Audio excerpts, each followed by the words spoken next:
Mirror Lake was always a place of serene beauty, its still waters reflecting the dense forest that surrounded it, a picturesque escape from the hustle and bustle of city life.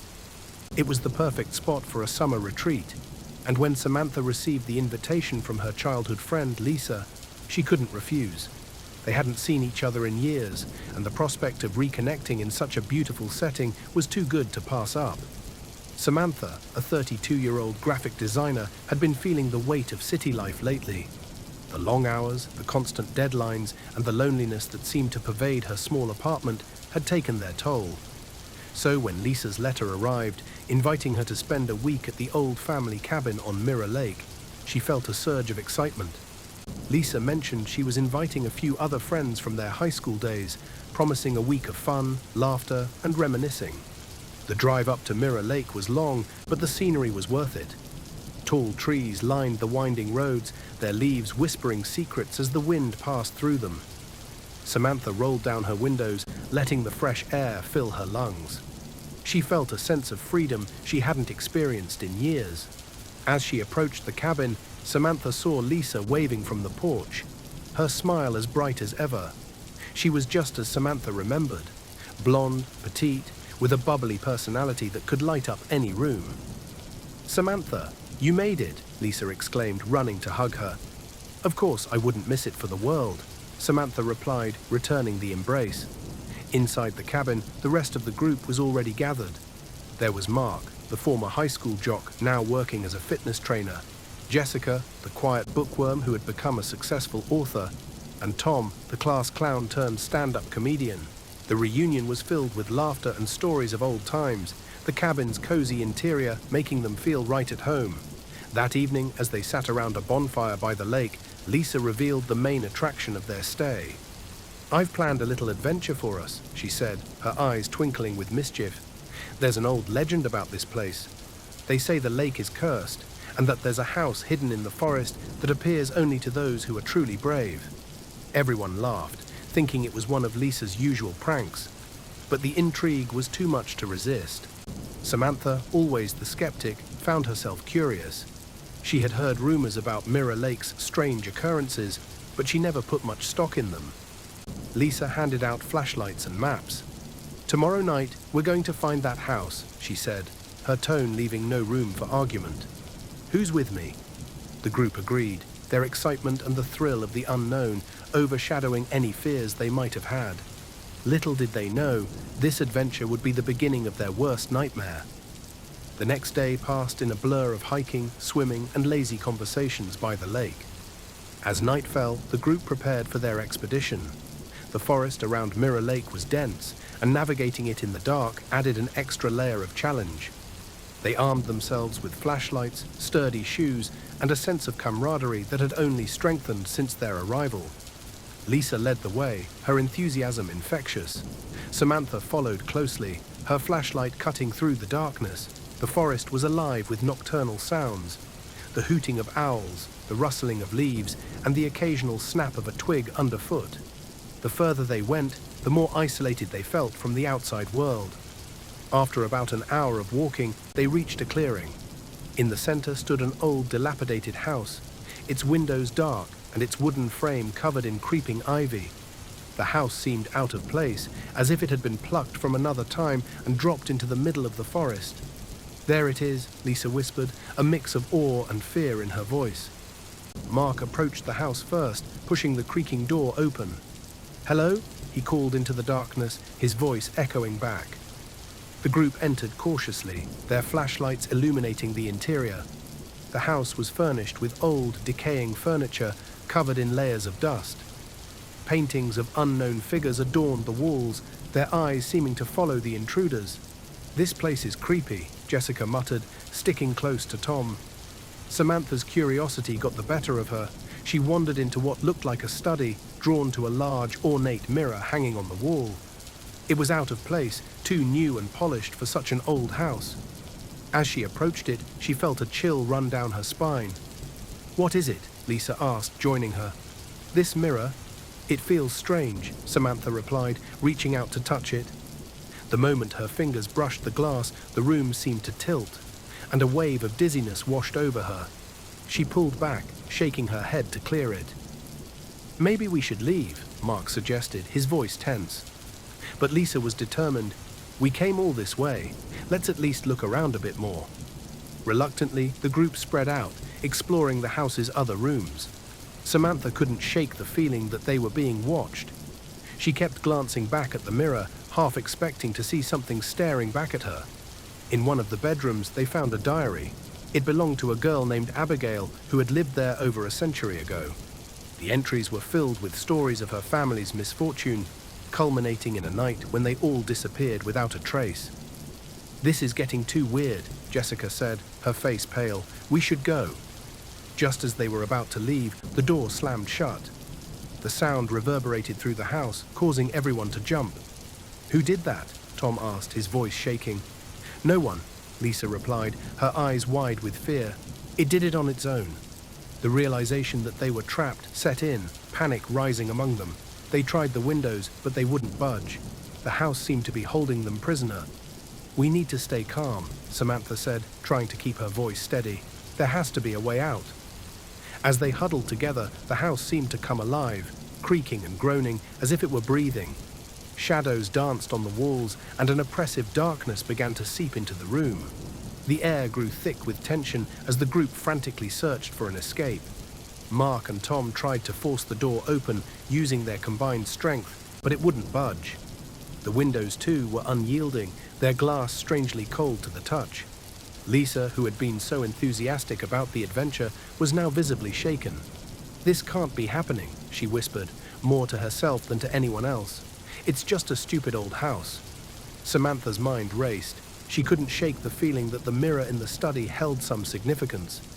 She decided to take a closer look, hoping it might provide some clues. "I'm going back to the study," she announced. "There's something about that mirror." The others followed, reluctant to split up in such a terrifying situation. When they reached the study, Samantha approached the mirror cautiously. It loomed over them, its surface unnaturally clean compared to the rest of the house. As she examined it, she noticed faint symbols etched around the frame. "These markings, they look like runes," she said, her voice trembling. Jessica, who had a penchant for ancient languages, stepped closer. "They're protection runes," she confirmed. "Or at least they're supposed to be." "Protection from what?" Tom asked, his voice a mixture of fear and curiosity. Before Jessica could answer, the mirror's surface rippled like water. Everyone stepped back, eyes wide with horror. The reflection in the mirror changed, revealing a dark, twisted version of the room they were in. Shadows moved in the reflection, shapes that were almost human, but not quite. "This is some kind of portal," Samantha said, her voice barely above a whisper. "But to where?" Suddenly, a hand shot out from the mirror, grabbing Samantha's arm. She screamed, struggling to pull away. Mark and Tom rushed to her aid, pulling her back with all their strength. The hand released her, and she stumbled backward, gasping for breath. "What the hell was that?" Mark shouted, his face pale. "I don't know," Samantha replied, tears streaming down her face, "but we need to get out of here." The room seemed to grow colder, the darkness creeping in around them. They huddled together, realizing that whatever they had awakened in the house was now very much aware of their presence. As they tried to formulate a plan, the house began to change. Walls shifted, doors appeared where there were none before, and the layout became a confusing maze. It was as if the house itself was alive, manipulating their environment to keep them trapped. "We need to stick together," Lisa said, her voice firm despite the fear in her eyes. "If we split up, we'll never make it out." They moved cautiously through the shifting corridors, their flashlights flickering as if the batteries were dying. The sense of being watched grew stronger, and every now and then they heard whispers just at the edge of hearing. After what felt like hours of wandering, they found themselves back in the study, standing in front of the mirror once again. "This can't be happening," Jessica said, her voice trembling. "We've been walking in circles." Samantha looked at the mirror, its surface now dark and foreboding. "We need to confront whatever is in there," she said, her voice resolute. "It's the only way we're going to get out." Mark shook his head. "Are you crazy? That thing almost dragged you in." "I know," Samantha replied, "but we don't have a choice. We're not getting out of here unless we face it." Taking a deep breath, Samantha stepped closer to the mirror. The others watched, too afraid to intervene. As she reached out to touch the surface, the mirror rippled once more, and this time she didn't pull back. The mirror's surface enveloped Samantha's hand, pulling her in. The others watched in horror as she was slowly drawn into the mirror's depths. Without thinking, Lisa, Mark, Jessica, and Tom grabbed onto her, determined not to let her go. The pull was strong, and for a moment it felt like they would all be dragged in. Then, with a sudden burst of force, they were pulled through, and the world around them changed. They found themselves in a twisted version of the house, everything bathed in a sickly green light. The air was heavy, filled with an overwhelming sense of dread. The furniture was decayed, and the walls were covered in a thick, pulsating substance that seemed almost alive. "Where are we?" Jessica whispered, her voice barely audible. "We're inside the mirror," Samantha replied, her eyes scanning the grotesque surroundings. "Or at least, we're in some kind of alternate version of the house." As they moved through the distorted corridors, they encountered shadowy figures that seemed to melt into the walls when they got too close. The whispers grew louder, more insistent, filling their minds with a sense of impending doom. They entered a large hall, at the center of which stood a massive twisted version of the mirror. This one was cracked and blackened, its surface swirling with darkness. "This is the source," Lisa said, her voice shaking. "We need to destroy it." "But how?" Tom asked, his fear palpable. Samantha stepped forward, her resolve hardened by the horrors they had faced. "We have to break it," she said, picking up a broken chair leg from the floor. "It's the only way." As she approached the mirror, a figure emerged from the darkness. It was Abigail, or at least what was left of her. Her form was twisted and grotesque, her eyes hollow and filled with malice. "You should not have come here," she hissed, her voice echoing through the hall. "We don't have a choice," Samantha replied, gripping the chair leg tightly. "We're getting out of here." Abigail's form shifted, becoming more monstrous. She lunged at Samantha, but Mark and Tom intercepted her, holding her back with all their strength. Samantha took the opportunity and swung the chair leg at the mirror with all her might. The mirror shattered with a deafening roar, the shards exploding outward. The house began to tremble, the walls cracking and crumbling around them. "We need to get out, now!" Lisa shouted, pulling Jessica towards the door. They ran through the collapsing house, dodging falling debris and avoiding the grasping hands of the shadowy figures. The way out seemed endless, but finally they burst through the front door, tumbling out into the forest. The house behind them imploded, a final scream echoing through the night as it was swallowed by the earth. The group lay on the ground, gasping for breath, their bodies and minds exhausted from the ordeal.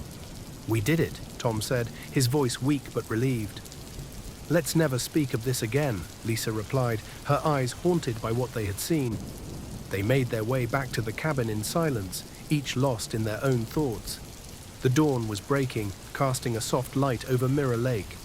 The beauty of the place seemed almost surreal after the nightmare they had endured. Samantha looked at her friends, grateful that they had survived, but knowing that they would never be the same. The horrors of the house on Mirror Lake would haunt them forever. Life slowly returned to normal, but the events of that night lingered in the back of their minds. They kept in touch, bound by a shared trauma that only they could understand. Samantha returned to her life in the city, but she couldn't shake the feeling that something was still watching her. Months passed, and the nightmares began. She would dream of the house, of the twisted mirror and Abigail's haunting eyes. She tried to push it aside, to tell herself it was all over, but the dreams grew more vivid, more insistent.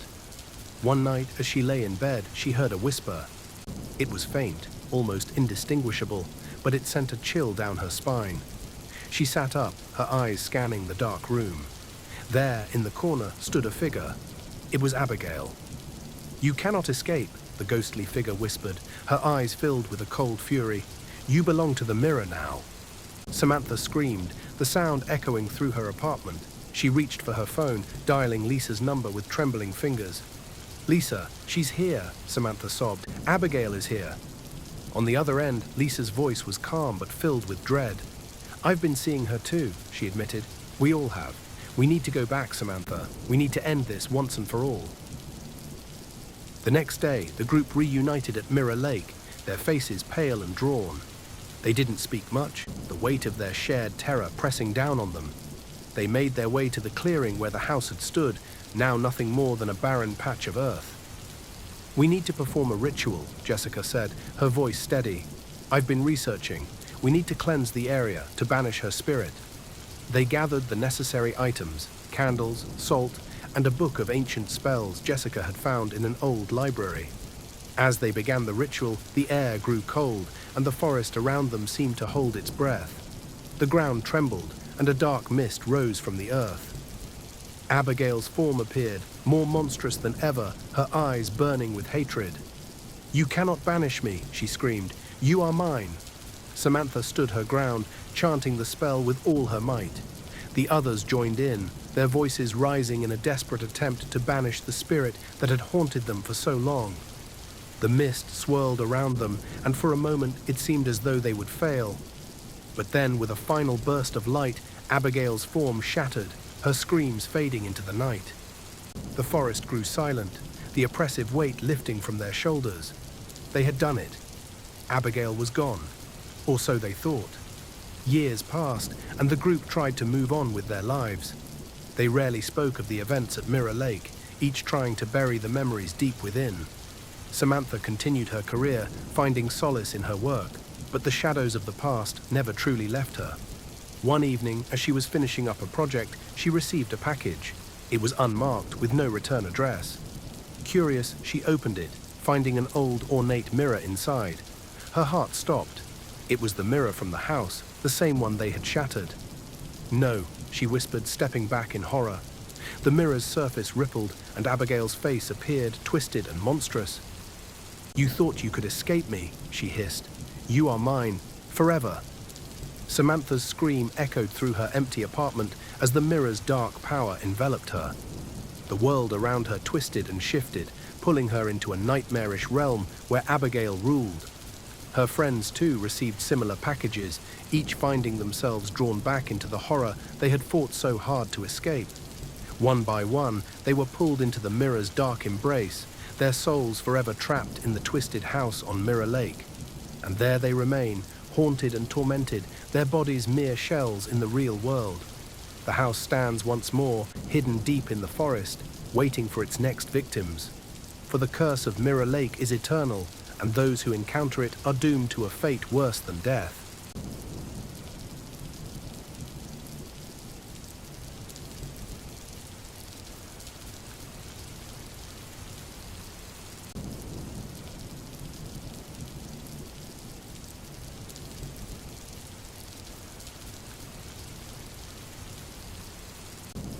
The silent parking lot.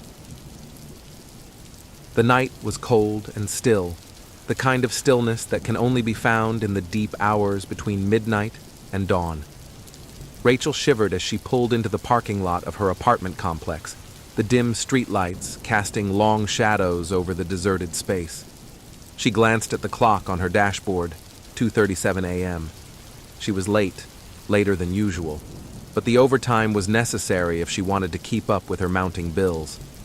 She sighed and killed the engine, the sudden silence amplifying the eerie quiet of the lot. The vast expanse of asphalt stretched out before her, dotted with a few scattered vehicles, their dark shapes like slumbering beasts. The wind picked up, rustling the leaves of a nearby tree and sending a shiver down her spine. She told herself it was just the chill of the night, but a nagging sense of unease gnawed at the back of her mind. Rachel gathered her things, a purse, a plastic bag with a leftover sandwich, and her work laptop before stepping out of the car. Her footsteps echoed in the emptiness, each step sounding louder than it should. She quickened her pace, the familiar path to her apartment suddenly feeling much longer and more sinister. As she neared the stairwell leading up to her building, a sound stopped her in her tracks. It was faint at first, barely audible over the gentle hum of the wind. A soft, almost imperceptible whispering. She turned, scanning the lot behind her. Nothing moved. The parked cars remained still, silent sentinels in the night. She shook her head, chalking it up to her tired mind playing tricks on her, and continued walking. The whispering grew louder. Rachel froze, her breath catching in her throat. It wasn't just one voice, but several, all murmuring together, a cacophony of indistinct words that sent a chill down her spine. She turned slowly, her eyes wide with fear, searching for the source of the sound. There, in the far corner of the lot, she saw it. A dark figure standing motionless between two cars, barely visible in the shadows. It was too far away to make out any details, but the presence of another person at this hour was unsettling enough. Rachel's heart pounded in her chest as she forced herself to move, her legs feeling like lead. She hurried up the stairs, not daring to look back until she reached her door. Her hands trembled as she fumbled with the keys, finally managing to unlock the door and slip inside. She slammed it shut behind her, leaning against it as she tried to catch her breath. The apartment was dark and quiet, a stark contrast to the oppressive atmosphere of the parking lot. Rachel flicked on the lights, the warm glow providing a small measure of comfort. She checked the locks on the door twice before heading to her bedroom, the events of the night still fresh in her mind. She told herself it was nothing, just a random person passing through the lot, maybe a late-night dog walker or a fellow insomniac. But the whispering, that was harder to explain. She tried to push the thought from her mind as she climbed into bed, but sleep did not come easily. Every creak and groan of the building seemed amplified in the silence, and she couldn't shake the feeling of being watched. The next morning, Rachel awoke to the harsh blare of her alarm clock. She groaned, her body protesting as she dragged herself out of bed. The unease from the night before still lingered, but she brushed it off as she got ready for work. She couldn't afford to dwell on it. There were bills to pay, after all. The day passed in a blur of meetings and paperwork, the usual grind that had become her routine. By the time she left the office, the sun was already setting, casting a golden hue over the city. She dreaded the thought of returning to the parking lot after dark, but there was no avoiding it. As she drove home, she kept glancing at the clock, willing the minutes to slow down. She arrived at the apartment complex just as the last light of day faded from the sky, plunging the lot into shadow. She parked as close to her building as she could, her heart racing as she stepped out of the car. The lot was empty, just as it had been the night before. Rachel hurried towards the stairwell, her eyes darting around nervously. The whispering didn't start until she was halfway there. She stopped, her pulse quickening as she strained to hear. It was the same as before, a low, unintelligible murmur that seemed to come from all directions at once. She turned slowly, her eyes scanning the lot. There, in the same corner, was the figure. Closer this time, its features still obscured by the shadows. Rachel didn't wait to find out more. She bolted for the stairs, taking them two at a time, not stopping until she was safely inside her apartment. She locked the door behind her, her breath coming in ragged gasps. This was more than just a random occurrence. Something was very wrong. She paced the living room, her mind racing. She considered calling the police, but what would she tell them? That she was being followed by a shadowy figure in a parking lot. They would dismiss her as paranoid, or worse, delusional. She decided to wait, to see if it happened again. Maybe it was just a coincidence, a figment of her imagination fueled by exhaustion and stress. The third night was the same. The whispering started as soon as she stepped out of the car, growing louder with each step. The figure was there, closer still, its form more distinct, but still shrouded in darkness. This time, Rachel didn't run. She stood her ground, her fear turning to anger.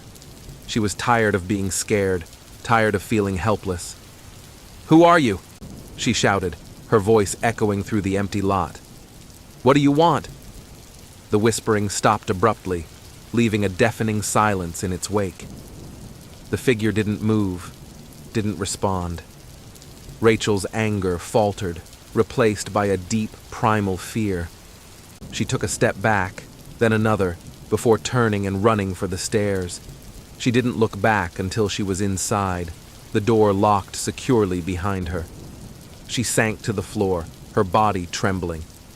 This was no coincidence. Someone, or something, was stalking her. She knew she couldn't face it alone. She needed help. Rachel called her friend Mark, the only person she trusted with something like this. He arrived within the hour, his expression serious as she recounted the events of the past few nights. "Are you sure it wasn't just your imagination?" he asked, though his tone suggested he believed her. "I'm sure," Rachel replied, her voice firm. "I know what I saw, what I heard. There's something out there." Mark nodded, his face grim.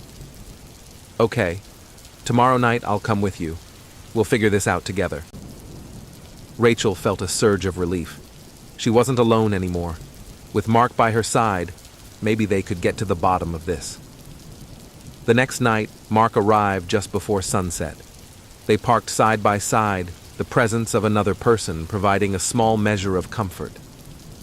As they stepped out of their cars, Rachel tensed, waiting for the whispering to start. It didn't. They walked together towards the stairwell, Rachel's eyes scanning the lot nervously. There was no sign of the figure, no eerie whispers carried on the wind. She felt a flicker of hope. Maybe it was over, whatever it was. But as they reached the stairs, the whispering began. Louder this time, more insistent. Rachel grabbed Mark's arm, her heart pounding in her chest. "Do you hear that?" she whispered. Mark nodded, his eyes wide. "Yeah, I hear it." They turned slowly, their gazes locked on the corner of the lot. The figure was there, closer than ever, its features still obscured by the shadows, but undeniably human. Mark took a step forward, his face set in determination. "Stay here," he told Rachel. "I'm going to see who it is." "No," Rachel protested, grabbing his arm. "Don't go. We don't know what it is." Mark hesitated, then nodded. "Okay, let's go inside and call the police." They hurried up the stairs, the whispering growing fainter as they moved away from the lot. Once inside, Mark called the police, his voice steady as he explained the situation. Rachel watched him, her heart still racing. She hoped the police would take them seriously, that they would find whoever, or whatever, was stalking her. The police arrived within minutes, their presence a welcome relief. They searched the lot thoroughly but found nothing. No signs of anyone hiding, no evidence of any wrongdoing. The figure was gone, as if it had never been there. The officers were sympathetic, but there was little they could do.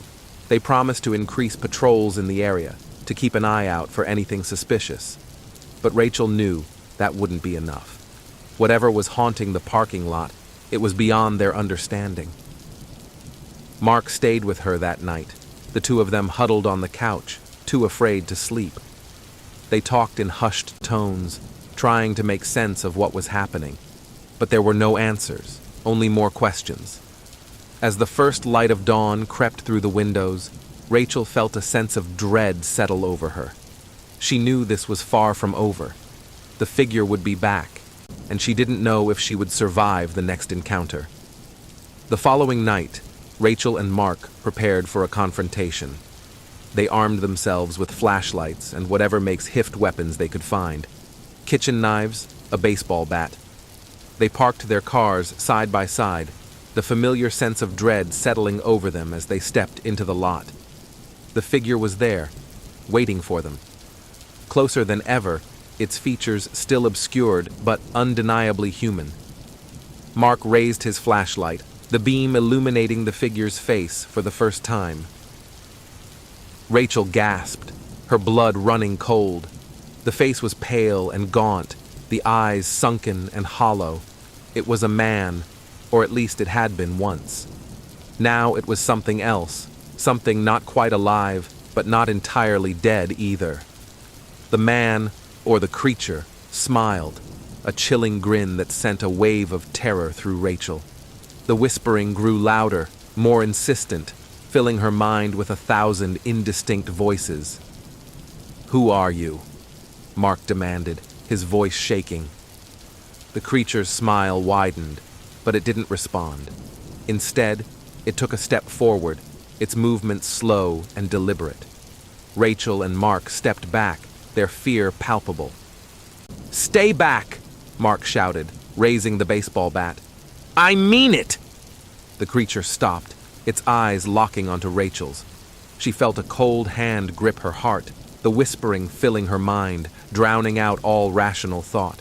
She knew in that moment that this was no ordinary stalker. This was something ancient, something malevolent. "Rachel," the creature whispered, its voice a chorus of 1,000 tortured souls. "Join us!" Rachel screamed, the sound piercing the night. She turned and ran, Mark close behind her. They didn't stop until they were inside the apartment, the door locked securely behind them. They huddled together on the couch, their bodies trembling with fear.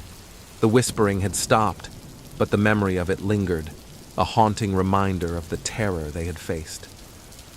"We need to leave," Rachel said, her voice barely above a whisper. "We can't stay here." Mark nodded, his face pale. "We'll go first thing in the morning. Pack your things. We're getting out of here." They spent the rest of the night packing, their fear driving them to move quickly. By the time the sun rose, they were ready to leave. Rachel felt a flicker of hope as they loaded their bags into the car. Maybe they could escape. Maybe they could outrun whatever was haunting them. But as they pulled out of the parking lot, Rachel couldn't shake the feeling that they were being watched. She glanced in the rearview mirror, her heart skipping a beat. The figure was there, standing at the edge of the lot, its hollow eyes locked onto her. The whispering began again, filling her mind with 1,000 indistinct voices. "Rachel," the voices called, "join us." She tore her gaze away, focusing on the road ahead. They drove in silence, the oppressive atmosphere of the parking lot fading as they put distance between themselves and the apartment complex. But Rachel knew, deep down, that this was far from over. The figure would follow them, the whispering would continue. There was no escaping it. She could only hope to survive, to find a way to end the nightmare that had taken over her life. They drove for hours, not stopping until they reached a small town miles away from the city. They checked into a motel, the dingy room providing a small measure of comfort. Rachel collapsed onto the bed, exhaustion finally catching up with her. Mark sat beside her, his expression grim. "What do we do now?" he asked. Rachel shook her head, tears welling in her eyes. "I don't know. I don't know how to stop it." Mark took her hand, his grip firm. "We'll figure it out. Together. We won't let it win." Rachel nodded, clinging to his words. They had to find a way to end this, to rid themselves of the malevolent presence that had taken over their lives. She didn't know how, but she knew they had to try. The next few days were a blur of research and sleepless nights. They scoured the internet for any information on the creature, any clues that might help them understand what they were dealing with. They found stories of hauntings and possessions, tales of malevolent spirits and ancient curses, but nothing that matched their experience exactly. Rachel felt the weight of despair settle over her. What if there was no way to stop it? What if they were doomed to be haunted forever? Then, one night, as she was scrolling through yet another forum on the paranormal, she found something. A post from someone who had experienced something similar. A haunting by a malevolent spirit that whispered in the night, a figure that appeared in the shadows. The post was old, buried in the depths of the forum, but it was a glimmer of hope. Rachel read through the comments, her heart pounding. One user mentioned a ritual, a way to banish the spirit and break its hold. It was risky, and there were no guarantees it would work, but it was the only lead they had. Rachel and Mark gathered the necessary items, a candle, a mirror, and a small knife. They followed the instructions carefully, setting up the ritual in the motel room. As they lit the candle, Rachel felt a chill settle over the room, the air growing thick with an oppressive presence. They stood before the mirror, their reflections distorted in the flickering candlelight. Rachel took a deep breath, steeling herself for what was to come. "Spirit," she called, her voice steady. "We banish you. Leave us in peace." The whispering began, a low murmur that grew louder with each passing second. The figure appeared in the mirror, its hollow eyes locked onto Rachel. She felt a wave of terror wash over her, but she held her ground. "Leave us!" she shouted, her voice echoing through the room. "You are not welcome here."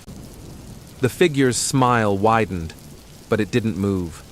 Rachel took the knife, her hands trembling, and made a small cut on her palm. She let the blood drip onto the mirror, the crimson drops staining the glass. The whispering grew louder, a cacophony of voices that threatened to overwhelm her. But she kept going, repeating the words of the ritual, her voice growing stronger with each repetition. "Leave us. You are not welcome here." The figure in the mirror writhed, its form distorting and shifting. The whispering reached a fever pitch, then abruptly stopped. The figure vanished, leaving only their reflections in the mirror. Rachel and Mark stood in stunned silence, the oppressive atmosphere lifting. It was over. The figure was gone. They collapsed onto the bed, exhaustion washing over them. They had done it. They had banished the spirit, broken its hold over them.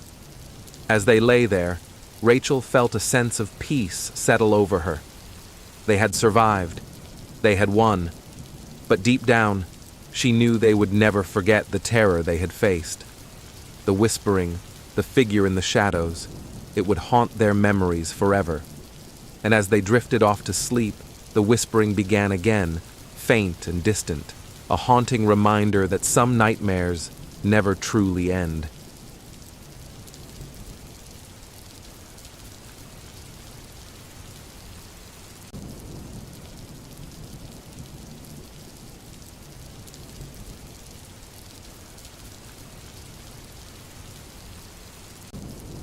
The Haunting of Willow Creek.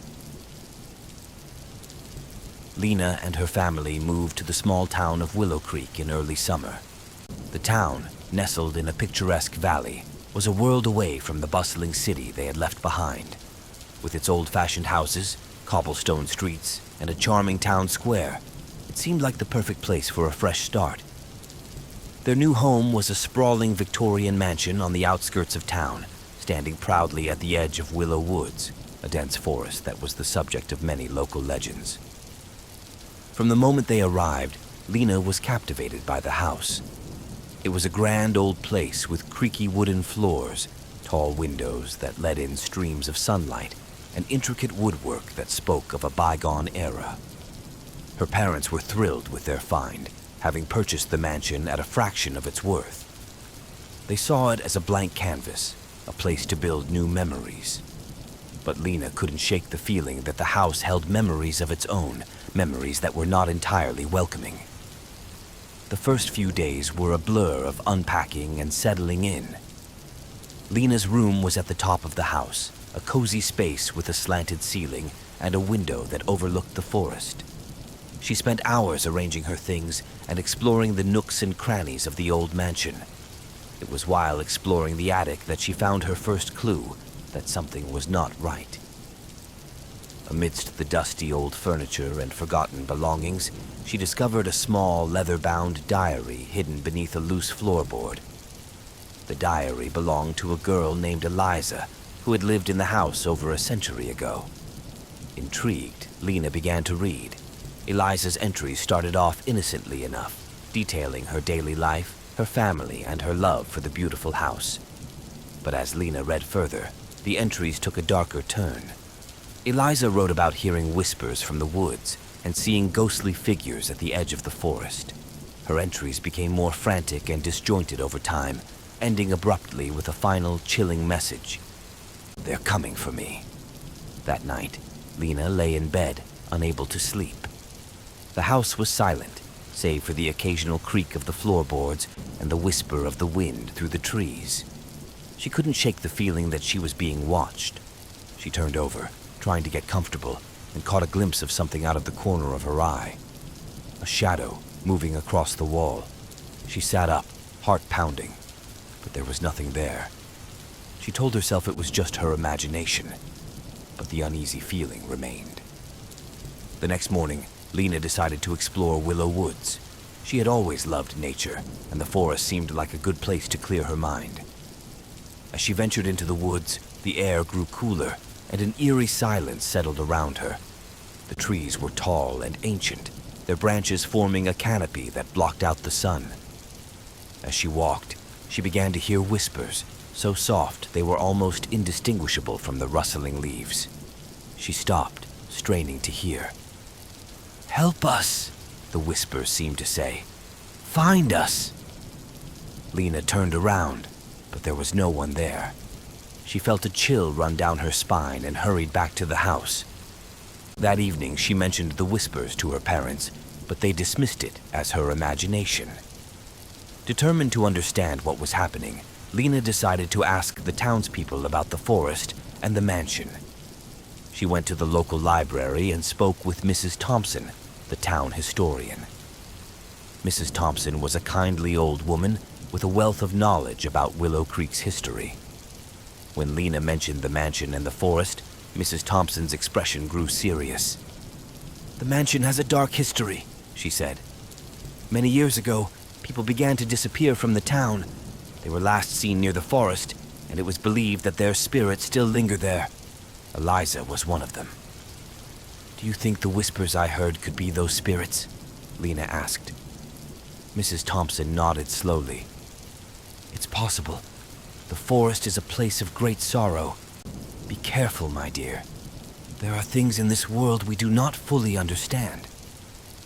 Lena thanked her and left the library, her mind racing. She needed to find out more about Eliza and the other people who had disappeared. That night, she returned to the attic and searched through the old belongings, hoping to find more clues. She found an old photograph of a young girl with dark hair and sad eyes. On the back, it was labeled Eliza, 1887. Over the next few days, strange occurrences became more frequent. Objects moved on their own, doors creaked open, and Lena often felt a cold presence watching her. One night, she awoke to see a faint, ghostly figure at the foot of her bed. It was a young girl, her face pale and eyes wide with fear. "Help us," the girl whispered before vanishing. Determined to uncover the truth, Lena decided to return to the woods, this time with her friend Sam. Sam was skeptical about the ghost stories, but agreed to help. Together, they followed the whispers deeper into the forest until they stumbled upon an old, overgrown graveyard. The headstones were worn and illegible, but one caught Lena's eye. It bore the name Eliza. "This must be it," Lena said. "This is where they're buried." Sam looked around, shivering. "This place gives me the creeps. What now?" "We need to communicate with them," Lena said. "We need to find out what happened and how we can help them." Back at the house, Lena and Sam performed a seance in the attic, hoping to contact the spirits. They lit candles and sat in a circle, holding hands. Lena closed her eyes and began to speak, calling out to Eliza and the others. The air grew cold, and the candles flickered as the whispers intensified. Suddenly, the room was filled with a ghostly light, and the spirits of Willow Woods appeared. They were translucent and faint, but their faces were clearly visible. Eliza stepped forward, her form becoming more solid with each passing moment. "We were wronged," Eliza said softly. "The man who built this house used dark magic to trap our souls. You must find his journal. It holds the key to freeing us." With that, the spirits vanished, leaving Lena and Sam sitting in the darkened attic. Lena felt a mixture of fear and determination. She had to find the journal and break the curse that had held the spirits captive for so long. The next day, Lena and Sam searched the house from top to bottom, looking for any hidden compartments or secret rooms. They finally found the journal hidden behind a loose brick in the basement. It was an old leather-bound book filled with dark rituals and forbidden spells used to bind the spirits to the land. Following Eliza's instructions, Lena and Sam gathered the necessary items to reverse the spell. They needed candles, salt, and a personal item from each of the deceased family members. They returned to the graveyard and set up the altar, performing the ritual as the sun set behind the trees. As Lena chanted the words written in the journal, the air grew colder, and the whispers returned, louder and more insistent than ever. The spirits appeared once more, their faces filled with a mix of hope and fear. Lena continued the ritual, her voice shaking but determined. The final incantation was the most difficult. The spirits grew more agitated, their whispers turning to screams. Lena felt a cold hand on her shoulder and turned to see the ghost of her great-aunt Gertrude, her face a mask of anger. "Stop this at once!" Gertrude's ghostly voice commanded. "You do not know what you are doing!" But Lena ignored her, determined to see the ritual through. She completed the final incantation, and a blinding light filled the graveyard. The spirits screamed and writhed, their forms dissolving into the light. When the light faded, the graveyard was silent once more. Lena felt a sense of relief, knowing that the curse had been broken. She looked around and saw that the spirits were gone, their presence no longer haunting the forest. With the curse broken, Willow Woods seemed to come alive once more. The oppressive atmosphere lifted, and the air felt lighter and warmer. The townspeople noticed the change as well, and soon the forest became a place of beauty and tranquility, a popular spot for picnics and nature walks. Lena's family continued to live in the Victorian mansion, but it no longer felt eerie or haunted. The house was filled with warmth and light, and Lena often found herself smiling as she remembered Eliza and the other spirits. She decided to turn the mansion into a bed and breakfast, sharing the story of her family's dark past and the curse that had haunted them for generations with the guests who stayed. Willow Woods became known as a place of hope and redemption, and people came from all over to hear Lena's tale. The bed and breakfast flourished, and Lena found joy in sharing the history of the house and the forest with those who visited. Years passed, and Lena continued to live in the mansion, running the bed and breakfast with pride. She often found herself thinking of Eliza and the other spirits, knowing that their legacy was now one of light and love rather than darkness and despair. The town of Willow Creek thrived, and the forest was no longer shrouded in mystery and fear. One evening, as Lena was closing up for the night, she found an old, dusty book on one of the library shelves. It was the Blackwood Chronicles, the same book she had used to break the curse. She opened it and found a new entry, written in elegant, flowing script. "Thank you, Lena, for freeing us from our torment. The Blackwood family is forever grateful. May our legacy be one of light and love, rather than darkness and despair." Lena smiled and closed the book, placing it back on the shelf. She knew that the spirits of her ancestors were finally at peace, and that Blackwood Manor was no longer a place of fear, but a place of hope and redemption. As she drifted off to sleep each night, Lena no longer heard whispers of fear and sorrow, but the gentle lullaby of a place finally at rest. The mansion, the forest, and the town of Willow Creek had all found their peace, and Lena knew that she had played a part in giving them a new beginning. She slept soundly, knowing that the dark history of her family had been transformed into a story of light, love, and hope.